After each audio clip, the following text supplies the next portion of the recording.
আজকের ভিডিও শুরু করছি বাংলাদেশের অন্যতম সুন্দর জায়গা বাইক্কা বিল থেকে। চলুন শুরু করা যাক। আপনাকে স্বাগতম বাংলাদেশের অন্যতম সুন্দর জায়গা বাইক্কা বিলে। এই বিলটি মৌলভীবাজার জেলার শ্রীমঙ্গল উপজেলায় অবস্থিত। শ্রীমঙ্গল থেকে প্রায় 17 কিলোমিটার দূরে।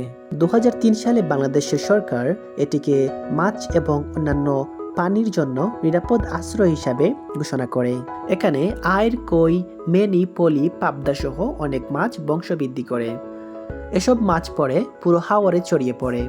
এই বিল শুধু মাছের জন্য না, অতিথি পাখি আর বনের অনেক প্রাণীর জন্য নিরাপদ এক জায়গা। বিলের জলে শাপলা আর পদ্মা ফুল ফুটে থাকে, যা জায়গাটাকে করে তোলে আরো সুন্দর। এই বিলে আছে একটি পর্যবেক্ষণ টাওয়ার, যেখান থেকে পুরো বিলটি দেখতে আরো দারুণ লাগে। বাইক্কা বিল প্রকৃতি প্রেমীদের জন্য এক অসাধারণ জায়গা। যদি আপনি একজন প্রকৃতি প্রেমিক হন, অবশ্যই বাইক্কা বিল ঘুরে আসুন। ভিডিওটি ভালো লাগলে লাইক, কমেন্ট আর সাবস্ক্রাইব করতে বলবেন না। ইনশাল্লাহ দেখা হবে নতুন কোনো জায়গায় নতুন গল্পে। ধন্যবাদ।